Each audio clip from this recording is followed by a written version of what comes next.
এই ডেজার্টটা এত মজা, শীত গরম যে কোনো সময় কিন্তু এটা অনেক ভালো লাগে। মাত্র দুটো উপকরণই এই ঠান্ডা ডেজার্টটি সহজে তৈরি করে দেখাচ্ছি। চলুন দেখে নিয়ে কীভাবে তৈরি করে নিচ্ছি।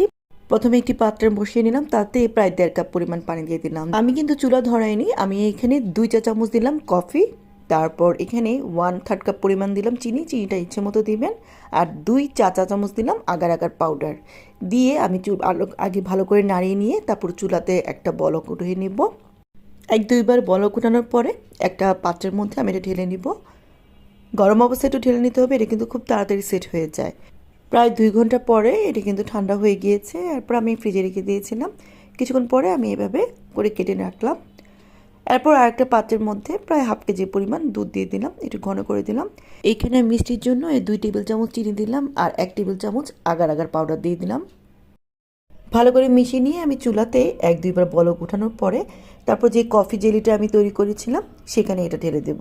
একটু হালকা ঠান্ডা হওয়ার পরে আমি দিয়েছি, না হলে অনেক সময় এই কফি জেলিটা গলে যেতে পারে। তো আমি এখন এটা সেট করা রেখে যাব। ঠান্ডা হওয়ার পরে আমি এটার ফ্রিজে রেখেছি প্রায় 1-2 ঘন্টা।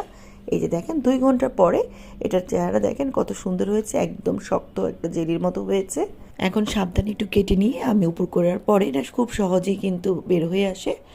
তারপর আমি একটু কেটে নিলাম, এটা যেহেতু বড়, যেভাবে খুশি আপনারা কাটতে পারেন। হয়ে গেল মজাদার ঠান্ডা ঠান্ডা ডেজার্ট। খুব সহজেই মাত্র 2টি উপকরণে কিন্তু তৈরি হয়ে গেল।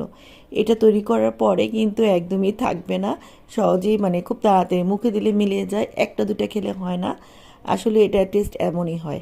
আশা করি আজকের রেসিপিটা ভালো লেগেছে। আবার হাজির হব, আমার পেজটা ফলো দিয়ে রাখবেন। আল্লাহ হাফেজ।